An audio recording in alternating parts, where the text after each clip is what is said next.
여호수아서는 이제 모세가 죽은 후라는 말로 시작을 합니다. 모세는 이스라엘이 애굽에서 고통당하고 있을 때 이스라엘을 그 애굽에서 건져낸 지도자였습니다. 40년 동안 광야에서 방황할 때 그들에게 가르치고 그들을 참고 인내하고 사랑하면서 인도했던 지도자였습니다. 이스라엘에게 모세는 절대적인 지도자였을 것입니다. 그런데 그 가나안의 입성을 앞두고 그 모세가 죽은 것입니다. 자기가 그토록 의지하던 지도자를 잃어버렸을 때 인간적인 슬픔이 얼마나 컸겠습니까? 그런데 더 큰 문제는 이런 인간적인 슬픔이 아니라 앞날이 너무나도 막연하다라는 것입니다. 이제 누가 우리를 이끌고 갈 것인가? 애굽으로 돌아갈 수도 없고 그렇다라고 저 거대한 가나안 땅으로도 들어갈 수가 없고 막막하고 혼돈스럽고 어찌할 바를 알지 못하는 패닉 상태에서 하나님께서 여호수아를 부르십니다. 그리고 여호수아에게 네가 이 민족을 데리고 이제 가나안 땅으로 진격하라고 명령을 하십니다. 말이 쉽지. 지금 가나안은 철병거를 보유하고 있습니다. 지금으로 얘기하면 핵 보유국인 것입니다. 핵을 가지고 있는 것입니다. 그런데 어떻게 상대를 합니까? 더군다나 이스라엘보다 수도 많고 몸집도 크고 도저히 이스라엘이 상대할 수 없는데 민족을 데리고 글로 들어가라고 하는 것입니다. 그렇다라고 강력한 무기를 주신 것도 아닙니다. 여호수아의 마음이 어떻겠습니까? 그런데 그 하나님께서 이스라엘을 데리고 그 가나안 땅으로 진격하라고 하면서 하나님이 이 전쟁은 칼과 창으로 싸우는 전쟁이 아니라는 것을 알려주십니다. 그러면서 이 전쟁에서 승리할 수 있는 비결이 있다는 것을 이제 여호수아에게 지금 1장을 통해서 말씀하고 계시는데 바로 영적인 체질을 바꾸는 것이 승리의 비결이었던 것입니다. 우리가 어떤 병이 걸렸는데 세상의 의학으로는 고칠 수가 없다고 할 때 사람들이 무엇을 합니까? 자기의 체질을 바꿉니다. 먹는 습관을 바꾸고 일찍 잠자리에 들고 공기 좋은 것으로 이동을 하고 그렇게 하면서 자기의 체질을 개선해서라도 병을 이겨내려고 하는데 그렇게 해서 종종 정말 불치의 병들이 나았다는 소리를 우리는 간혹 듣습니다. 그것과 마찬가지로 우리가 이 영적인 체질을 바꿔야지만 승리할 수 있다라고 하나님께서 말씀하시는 것입니다. 하나님의 은혜 가운데 이스라엘은 그냥 애굽에서 탈출을 하고 이제는 하나님께서 내가 너희들에게 줄 새로운 땅으로 가라고 명령을 받았습니다. 근데 그 광야를 통과하는 그 과정이 그냥 통과하는 것이 아니라 체질을 바꾸는 훈련의 장소였습니다. 그들이 애굽에서 살던 습관들, 애굽에서 가지고 있던 생각들, 애굽에서 배웠던 신이란 어떤 존재인가 신관들 이런 것들을 가나안 그 광야를 통과하면서 체질을 바꿔야지만 이제 가나안에 들어가서 하나님의 백성으로 살 수 있다라는 그런 하나님의 훈련의 장이었던 것입니다. 그런데 그들은 하나님의 은혜로 하나님의 백성이 되어서 애굽에서 나왔지만 이 광야에서 체질을 바꾸는 이것에 실패하여서 다 죽습니다. 하나님에게 그 존재는 구원받았는데 자기들의 모든 습관과 자기들의 모든 상태를 바꾸지 못해서 결국은 죽는 것이 출애굽기의 이야기고 민수기의 이야기인 것입니다.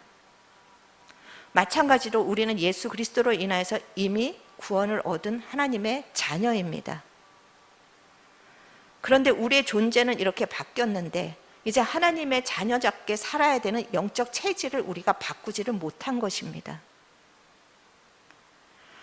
그래서 늘 하나님의 자녀가 되었지만 젖과 꿀이 흐르는 가나안 땅을 차지하지 못하고 늘 실패하는 신앙 속에서 그냥 겨우겨우 살아갑니다. 그리고는 스스로를 위로합니다. 난 예수 믿었으니까 구원 받았을 거야. 하나님은 우리에게 그렇게 겨우겨우 살아가는 신앙으로 부르지 않으셨습니다. 하나님 우리를 구원하시고 부르셨을 때는 승리하는 신앙으로 부르신 것입니다. 우리의 삶 속에 풍성한 인생이 되도록 그리고 우리를 통해서 풍성한 하나님의 나라가 세워지도록 우리를 그렇게 강한 자로 부르셨다라는 것입니다. 우리가 이 부르심에 합당하게 살기 위해서는 다른 것이 없습니다. 체질을 바꿔야 합니다. 육적인 체질에서 영적인 체질로 바꿔야 합니다. 성경을 많이 하는 지식으로 싸울 수 있는 싸움이 아닙니다. 세상의 돈을 가지고 세상의 권력을 가지고 있다고 해서 승리할 수 있는 싸움이 아닙니다. 하나님께서 지금 여호수아에게 네가 가나안 땅으로 진격해라. 내가 줄 무기는 이제 너가 영적인 체질을 가지고 가서 싸우는 것이다. 이 말씀 앞에 오늘 여러분이 도전을 받기를 축복합니다. 이 영적인 체질을 바꾸지 않으면 우리는 죽을 때까지 근근히 이어가는, 정말 그 중환자실에 노인이 죽을 날만 기다리고 가만히 누워있는 것처럼 그런 신앙을 살다가 죽는 안타까움에 있을 것입니다. 이런 죽어있는 신앙이 아니라 살아있는 신앙을 소유하시기를 바랍니다. 그러면 어떻게 체질을 바꾸라고 말씀하셨는가? 구체적으로 우리가 말씀을 통해서 한번 살펴보기로 하겠습니다. 우리 2절 말씀 한번 같이 읽겠습니다. 내 종 모세가 죽었으니 이제 너는 이 모든 백성과 더불어 일어나 이 요단을 건너 내가 그들을 곧 이스라엘 자손에게 주는 그 땅으로 가라. 아멘. 첫 번째로 이제 일어나라 하십니다. 우리가 영적 체질을 바꾸기 위해서는 마음의 태도가 바뀌어야 되는 것입니다. 마음의 체질이 바뀌어야 합니다. 지금 6절과 7절과 9절에서 보니까 하나님이 여호수아에게 강하고 담대하라는 말을 3번이나 반복해서 거듭거듭 말씀하십니다. 아마도 여호수아는 정말 그 거대한 세력을 가진 가나안 앞에서 두려웠을 것입니다. 도대체 이 오합지졸과 같은 이 민족을 데리고 어떻게 가서 싸울 것인가 두려웠을 것입니다. 그리고 자기 전에 그 지도자가 너무나 뛰어나서 내가 모세만큼 할 수 있을까? 이 백성들은 나를 인정할까? 마음의 무거움과 이 두려움으로 눌려 있었을 것입니다. 그런 그를 향해서 하나님께서 이제 일어나라. 지금은 네가 상황을 보면서 두려워할 때가 아니다. 지금은 내 자신의 약함을 보면서 주저앉을 때가 아니라 이제 나를 의지하고 일어나라라고 주님께서 모세에게 명령하시는 것입니다. 여러분, 여러분의 이 내면이나 여러분의 인생이나 여러분의 가정에나 내가 감당할 수가 없는 가난이 있습니까?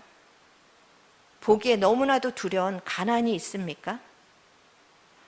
주저앉을 것이 아니라 이 시간 말씀을 듣는 이 시간에 여러분이 이제는 일어나겠다라고 결단하는 때가 되기를 주님의 이름으로 축복합니다. 내 인생은 왜 되는 게 없을까? 좌절하고 신세 타령이나 하고 그렇게 앉아있지 마시기를 바랍니다. 다윗의 시편의 그 기도를 보면 다윗은 처음에는 하나님 억울해서 못 살겠습니다. 하나님 불안해서 못 살겠습니다. 힘듭니다. 그렇지만 그걸로 기도가 계속 연결된 것이 아닙니다. 그 다음에 그럴지라도 여호와는 나의 힘이시니 내가 일어나겠습니다. 그럴지라도 하나님이 나의 소망이시니 내 영혼아 네가 왜 낙심하느냐? 너는 여호와를 바라라. 그리고 다윗은 그때마다 일어섰습니다. 이것이 하나님이 원하시는 영적인 체질입니다. 우리가 날마다 나눔을 하고 기도하는 내용을 보면 내 인생은 왜 이렇고 나는 이래서 힘들고, 여러분 이제는 일어나십시오. 이제는 여러분이 신앙 고백으로 일어나십시오. 여러분의 마음의 태도를 바꾸셔야 됩니다. 나는 힘들다, 나는 왜 이렇게 안 됐나, 자기 연민 속에 빠지고 나는 할 수 없다, 안 하기로 미리 결정한 마음들이 이 시간에 바뀌기를 축원합니다. 여러분의 모든 두려움과 염려와 불신앙과 실패감을 다 주님의 말씀 앞에 떨쳐버리고 이제 하나님의 말씀하셨으니 제가 일어서겠습니다 라고 결단할 때 하나님이 여러분과 함께 하실 것입니다. 그리고 두 번째로 우리가 이렇게 일어서기로 결단할 때 이 결단만으로는 안 됩니다. 두 번째로 우리가 영적 체질을 바꾸기 위해서는 이제 관점을 바꿔야 합니다. 그 말씀이 3절과 4절에 있는데 또 같이 한번 읽어보시겠습니다. 내가 모세에게 말한 바와 같이 너희 발바닥으로 밟는 곳은 모두 내가 너희에게 주었노니 곧 광야와 이 레바논에서부터 큰 강, 곧 유브라데 강까지 해쪽 속의 온 땅과 또 해지는 쪽 대해까지 너희의 영토가 되리라. 아멘. 지금 3절에 보면은 너희가 발바닥으로 밟는 곳은 그 다음에 너희에게 주었노니, 이 밟는 것은 미래입니다. 그런데 주었다라는 것은 무엇입니까? 과거입니다. 문장상 이것이 모순이 있습니다. 너희들이 밟는 것을 내가 주리라 해야 자연스러운 문장입니다. 근데 너희들이 밟는 것을 내가 주었다. 이미 우리가 아직 이스라엘이 아직 가나안 땅에 들어가지도 않았는데 이미 밟은 것을 주었다라고 하나님이 약속하십니다. 아직 가나안과 전쟁도 하지 않았는데 이미 승리하셨다라고 선포하시는 것입니다. 여러분이 축구 경기를 볼 때, 생방송을 볼 때와 재방송을 볼 때 마음의 자세가 다릅니다. 생방송을 볼 때 상대방이 골을 먼저 넣으면 그 다음부터 마음을 졸이면서 축구 경기를 봅니다. 이러다가 지면 어떡하지? 그리고 너무나 점수 차이가 많이 나면 정말 화난다고 하고 TV를 꺼버리는 경우도 있습니다. 그렇지만 이 하나님께서는 아무리 지금 지고 있는 것 같을지라도, 아무리 점수 차이가 많이 난 것 같을지라도 이미 반전을 준비하고 계신 것입니다. 그래서 반전을 일으키고 마지막에 승리하는 게임이 우리가 하는 게임입니다. 생방송을 볼 때는, 그걸 모르는 생방송을 볼 때는 마음을 졸이면서 보지만 그것을 알고 재방송을 볼 때는 어떤 마음으로 봅니까? 상대방이 먼저 골을 넣어도 여유롭습니다. 아, 넣었구나. 그리고 너무 점수 차이가 많이 나러 그냥 미소를 지면서 야, 뒤에 가서 보자. 이렇게 우리가 축구 경기를 봅니다. 우리가 우리의 인생을 해석하는 관점이 이래야 한다는 것입니다. 이 하나님의 영적 체질을 가진 사람은 지금 보이는 상황으로 해석을 하지 않습니다. 지금 보이는 상황 때문에 날마다 마음을 졸이고 불안해하는 것이 아닙니다. 이겨놓은 싸움을 싸울 것을 바라보면서 그 시간을 지나가는 것입니다. 우리의 신앙은 지는 것 같아도 이겼다라는 것을 고백하는 것이 우리의 신앙인 것입니다. 우리의 실력이 얼마나 보잘것없는지 나뿐만이 아니라 주님은 더 잘 아십니다. 그래서 이 싸움을 온전히 우리에게만 맡겨놓으시지 않습니다. 내가 함께 할 것이다. 이 싸움은 내 싸움이다. 이 관점을 가진 것이 다윗이었습니다. 골리앗 앞에서, 정말 그 거대한 골리앗 앞에서 장정 이스라엘들이 다 두려워서 떨었습니다. 저 사람을 상대할 사람이 없어서 우리는 망할 것이다. 다 절망하고 있을 때 어린 다윗이, 한 중학교밖에 안 됐던 다윗이 그들에게 사무엘상 17절에 보면은 이거는 낙심할 일이 아닙니다. 선포를 합니다. 이것은 여호와의 싸움입니다. 우리 싸움이 아니니까 낙심할 일이 아닙니다라고 선포를 합니다. 어떻게 장정들도 떨고 있는데 어린 소년이 그 말을 선포할 수 있었습니까? 이겨놓은 싸움이라는 거 알았기 때문입니다. 관점이 달랐기 때문입니다. 그리고 그 이겨놓은 싸움이라는 그 믿음으로 물맷돌을 통하여서 골리앗을 넘어뜨리는 역사가 일어납니다. 저는 우리의 신앙의 체질이 날마다 부정적이고 안 된다라고 바라보는 것이 아니라 나의 약함이 있을지라도, 상황이 어려울지라도 이 싸움은 하나님이 싸우시는 이겨놓은 싸움이라는 그 믿음으로 바라보시기를 축원합니다. 그리고 당장 보이는 것이 아니라 그 보이지 않는 그 하나님의 영원한 약속을 향하여서 오늘도 우리가 세상에 눈을 돌리는 것이 아니라 하나님을 바라보면서 일어나는 그런 귀한 여러분이 눈을 가지시기를 축원합니다. 이렇게 우리가 성경적 관점을 가지고 있을 때, 그리고 우리의 인생을 성경으로 해석할 때 세상에 보이는 것으로 해석하는 것이 아니라 성경으로 해석할 때 하나님은 그 해석 가운데, 그 믿음 가운데 함께 가시는 것입니다. 그리고 그 승리를 마침내 우리의 손에 쥐어 주시는 것입니다. 이것이 예수님께서 십자가에서 주신 승리입니다. 우리 대신 예수님이 십자가에서 죄와 사단과 싸우셨습니다. 그리고 부활하시면서 승리하셨습니다. 이 승리가 여러분의 것입니다. 죄와 사단의 권세, 여러분은 그 예수님의 승리를 바라보면서 반드시 이기게 될 것입니다. 지금은 비록 끌려다니는 것 같지만 반드시 주님이 주시는 능력으로 여러분은 이기게 되실 것입니다. 그 어두움에 우리가 잡혀 먹는 것이 아니라 그 어둠을 향해서 우리가 명령하는 자로 살게 될 것입니다. 이것을 여러분이 가지시기를 축원합니다. 그리고 마지막 세 번째로 우리가 영적인 체질을 바꾸기 위해서는 말씀으로 살아야 합니다. 8절을 같이 한번 읽어보시겠습니다. 이 율법책을 내 입에서 떠나지 말게 하며 주야로 그것을 묵상하여 그 안에 기록된 대로 다 지켜 행하라. 그리하면 내 길이 평탄하게 될 것이며 내가 형통하리라. 지금 우리의 인생에 평탄하고 형통하려면 무엇을 하라고 합니까? 말씀을 입에서 떠나지 말게 하고 주야로 묵상하고 기록된 대로 다 지켜 행하라. 평탄하고 형통한다 해서 세상에서 내가 원하는 것이 다 주어진다라는 그 뜻이 아닙니다. 어떠한 장애물이 있더라도 우리는 앞으로 나갈 수 있다라는 뜻입니다. 어떠한 한계에 갇히더라도 우리는 그걸 뚫고 나갈 수 있다라는 것입니다.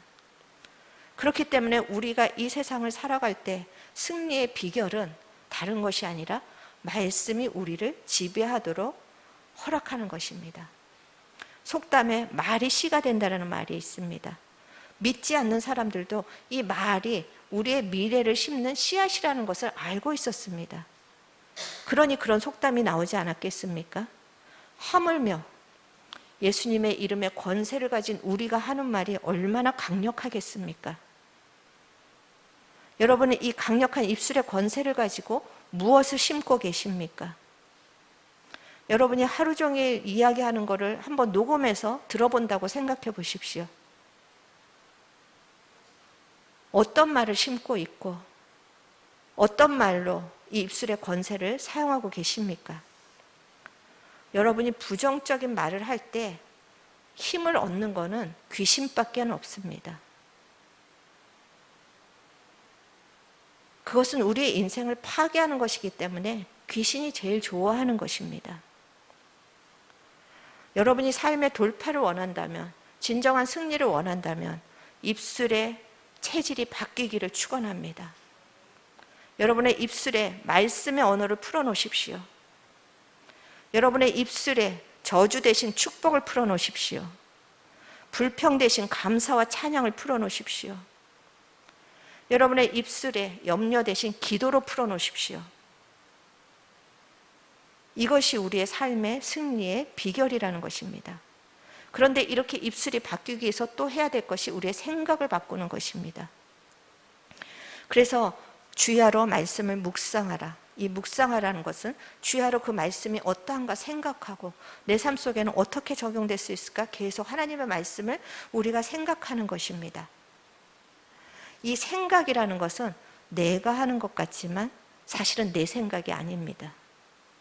이 생각 속에는 배후에 역사하는 영들이 있습니다. 요한복음 13장 2절 말씀을 여러분이 한번 읽어보시기 바랍니다. 이 생각할 때 누가 역사하는지를 요한복음 13장 2절이 가장 잘 이야기해주고 있습니다. 같이 한번 읽어보시겠습니다. 마귀가 벌써 시몬의 아들 가룟 유다의 마음에 예수를 팔려는 생각을 넣었더라. 여러분, 생각은 내 생각인데 생각의 주인은 내가 아니라는 것입니다. 여러분, 이 생각을 하지 말아야지 한다고 안 하게 됩니까? 내가 주인이면 그거를 멈출 수 있어야 되는데 생각이 한번 들어오면 멈추질 않습니다. 생각 뒤에는 역사하는 세력이 있다는 것입니다. 내가 부정적인 생각을 할 때 여러분의 영은 사단한 사단과 교제하는 것입니다. 내가 미움의 생각을 할 때 여러분의 영은 죽이는 사단과 연결되는 것입니다. 내가 음란한 것들을 계속 생각하면 생각할수록 더러운 영에 여러분이 연합하는 것입니다. 하나님께서 주야로 말씀을 묵상하라고 하신 것은 그 말씀을 묵상할 때 우리의 영이 귀신이 아닌 하나님과 연결된다는 것입니다. 여러분이 그냥 말씀을 묵상하는 내 생각인 것 같은데 여러분이 말씀을 듣고 말씀으로 여러분을 채울 때 여러분은 하나님의 영과 연결이 되는 것입니다. 그리고 그 하나님의 영과 연결이 되면 될수록 여러분의 영은 강해질 것입니다. 영이 강해져야 우리가 이길 수 있습니다. 우리의 결심만으로 안 됩니다. 많이 해보시지 않았습니까? 이렇게 살지 말아야지, 이렇게 해야지, 수도 없이 결심하는데 날마다 실패합니다. 왜냐하면 우리의 영의 힘으로 하는 것이 아니라 우리의 육신의 힘으로 하려고 하는데 우리가 얼마나 연약한 자입니까? 그렇기 때문에 우리의 영이 살아나야 되고 우리의 영이 말씀으로 강해져야 합니다. 영이 강하면 육을 뚫고 나갈 수 있는 힘이 생깁니다. 어떤 어려운 상황이 와서 내 육신으로는 절망하는데 영이 강하면 그 절망을 뚫고 소망을 갖습니다. 더 이상은 안 되겠다라고 포기하는데 영이 강하면 내게 능력 주시는 자 안에서 내가 할 수 있다라고 다시 일어나서 힘을 받는 것입니다.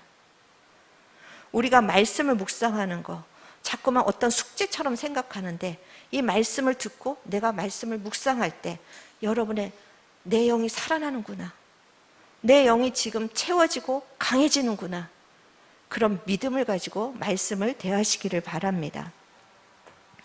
에베소서에서 영적 전쟁할 때 하나님께서 무기를 이야기하십니다. 너희들이 악한 날에 능히 서고 대적하기 위해서는 전신갑주를 입어라. 구원의 투구, 진리의 띠, 이렇게 말씀하시면서 모든 것이 다 방어용입니다. 그런데 유일하게 공격령이 있는데 그것이 바로 성령의 검, 하나님의 말씀이라고 얘기하고 있습니다. 여러분이 말씀을 묵상하고 여러분의 것으로 만드는 것, 또 여러분의 삶 속에서 그것을 행하려고 애쓰는 것, 지금 검을 가지고, 날카로운 검을 가지고 여러분이 싸우는 놀라운 일인 것을 믿으시기 바랍니다. 그래서 이 날카로운 검을 가지고 여러분의 모든 불신앙과 싸워서 승리하시기를 바랍니다. 이 날카로운 검을 가지고 정말 이렇게 살면 안 되는데 하는 여러 가지 더러운 습관들이 이 시간에 잘라지기를 축원합니다. 혹은 그렇게 얘기합니다. 나도 여호수아처럼 하나님의 임재를, 하나님의 음성을 확실하게 들으면 할 수 있다. 그렇지 않습니다. 여호수아가 이렇게 말씀 앞에 순종하고 일어날 수 있었던 것은 그가 준비된 사람이었습니다. 출애굽기 33장 11절에 보면 그는 회막을 떠나지 않았습니다. 모세가 회막을 떠날 때도 그는 회막을 떠나지 않았다고 하는 하나님의 말씀을 그만큼 갈망했던 사람입니다. 하나님의 임재를 그만큼 갈망했던 사람입니다. 그리고 그는 오늘 1장 1절에 모세의 수종자라고 얘기하고 있습니다. 수종자라는 것은 주인이 말하는 그대로 행하는 종을 의미합니다. 순종이 연습된 사람이었습니다. 그냥 내 마음에 들면 순종하고 내 마음에 안 들면 타협해갖고 요 정도까지, 그것이 아니라 모세가 명령하는 그것을 100% 순종했던 수종자였습니다. 그리고 또 출애굽기에서 계속 보면 그는 믿음의 사람이었고 성령 충만한 사람이었습니다. 그렇게 광야에서 그가 준비되었기 때문에 하나님이 그를 지도자로 부르신 것입니다. 한순간에 하나님의 말씀이 정말 나타났다고 해서 그것이 되는 것이 아닙니다. 여러분이 승리하기 위해서 매일매일 말씀의 훈련을 잘 감당하시기를 바랍니다. 내 생각은 내가 정말 걷잡을 수 없지만 그때마다 내어 쫓으십시오. 그것이 우리의 머리에 지나가면서 똥을 쌀 수는 있지만, 새가 머리에 지나가면서 똥을 쌀 수는 있지만 새를 머리에 집을 짓게 하면 안 됩니다. 그때마다 예수의 이름으로 내어 쫓으시고 말씀으로 씻으시고 말씀으로 채우시는 인생이 되시기를 축복합니다. 이렇게 말씀으로 사는 인생 하나님께서 반드시 함께 하시고 책임지시겠다고 합니다. 그 증거로 여호수아가 하나님의 말씀이 오자 토도 달지 않고 이렇게 해서 못하겠습니다 설명하지도 않고 그 자리에서 즉각 일어나서 백성들에게 나가서 하나님의 말씀을 선포할 때 16절에서부터 18절에 보니까 기적적인 일이 일어났습니다. 그 백성들은 조금만 어려움이 와도 우리를 왜 애굽에서 불러냈느냐 불평하던 백성이었습니다. 조금만 자기 마음의 뜻대로 안 돼도 하나님이 우리에게 주시는 은혜가 이거냐 그러면서 모세와 갈렙을 향해서 아론을 향해서 돌을 던지려고 하던 백성이었습니다. 그런데 여호수아가 하나님의 말씀이 오자 내가 그 두려운 가운데서 일어서야 되겠다 결단하고 앞으로 나가서 순종하니까 백성들이 여호수아에게 힘을 실어줍니다. 당신의 뜻대로 되시고 당신의 순종을 우리가 순종하겠으니까 우리는 당신을 따라가겠으니까 당신의 하나님의 뜻이 이루어지기를 원합니다 하고 오히려 여호수아를 격려하는 기적이 일어납니다. 우리의 영적인 체질이 변할 때 이런 기적이 일어날 것입니다. 현대교회의 문제는 너무나 말씀을 지식적으로 많이 합니다. 그리고 얼마나 이야기들을 잘하는지 나는 이런 은혜를 받았다 하나님은 이런 분이다 너무나 누구보다도 정말 죄송하지만 어떤 때는 목사보다도 더 거창하게 얘기를 합니다. 그런데 순종이 없습니다. 그 말씀을 가지고 씨름한 흔적이 없습니다. 그 말씀을 가지고 자기 삶 속에 녹여내고 말씀대로 살고자 하는 몸부림이 없습니다. 그래서 능력을 잃어버린 세대라고 주님이 말씀하시는 것입니다. 말세에 경건의 모양은 있을 때 경건의 능력은 없도다. 저는 이제 여러분의 이 모든 삶의 방식의 체질이 말씀의 체질로 바뀌시기를 축복합니다. 그래서 말씀으로 승리하는 것을 여러분이 실제적으로 경험하시기를 축복합니다. 하나님께서는 이스라엘에게 땅에 대해서 두 가지 말씀을 하셨습니다. 애굽의 땅을 향하여서는 너희들이 나와라. 가나안의 땅을 향하여서는 너희들이 들어가라. 우리가 나오고 들어가야 될 것을 제대로 알아야 합니다. 우리는 죄악 세상에서는 나오라는 것입니다. 가나안 땅을 떠나라. 세상의 가치관과 세상의 원리에서 떠나라는 것입니다. 세상에서 등지고 살아서 수도원으로 올라가라는 것이 아닙니다. 세상의 한복판에서 너희들만은 이제 말씀의 원리로 살아야 된다라고 그것이 우리의 인생의 승리의 비결이라고 말씀하시는 것입니다.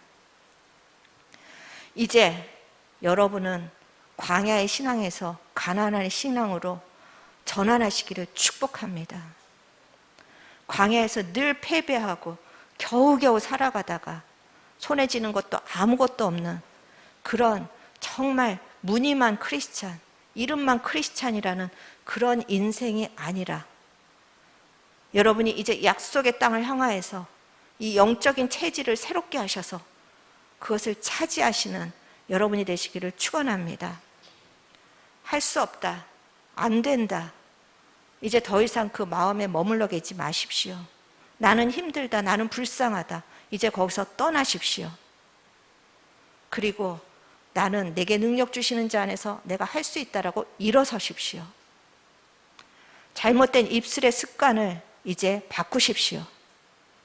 잘못된 삶의 습관을 끊으십시오.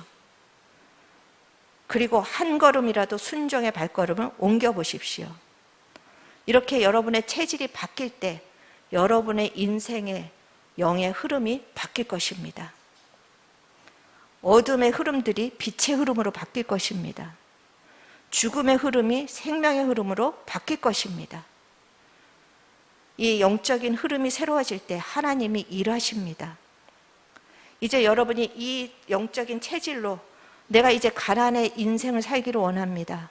하나님, 이제는 겨우겨우 사는 인생이 아니라 하나님, 이제 주의 말씀을 듣고 일어서는 하나님, 그리고 내 입술에 모든 체질을 새롭게 하고 내 생각의 모든 체질을 새롭게 하고 내 의지를 새롭게 할 때 주님 역사하여 주시옵소서. 그렇게 담대하게 여러분이 가나안 땅으로 입성하십시오. 이 가나안 땅에서 예배의 감격과 기쁨을 회복하십시오. 이 가나안 땅에서 영적인 젖과 꿀이 여러분의 인생의 풍성함이 되게 하십시오. 그래서 여러분이 그 가나안 땅을 이제 취하면서 한 걸음 한 걸음 나아갈 때 하나님이 여러분을 영적인 제사장으로 세우셔서 이제 여러분의 가정의 영적 흐름을 바꾸는 자가 되시기를 축원합니다. 이 나라와 이 교회의 모든 영적 흐름을 바꾸는 그런 놀라운 하나님의 정말 여호수아와 같은 생명의 통로가 되기를 주님의 이름으로 축원합니다. 우리 같이 말씀을 생각하시면서 이제 찬양을 할 때 여러분의 싸움은 진 싸움이 아닙니다. 지금 현재로 여러분을 판단하지 마십시오. 여러분의 싸움은 이미 이겨놓은 싸움입니다. 같이 우리가 이것을 선포하시면서 찬양하시겠습니다.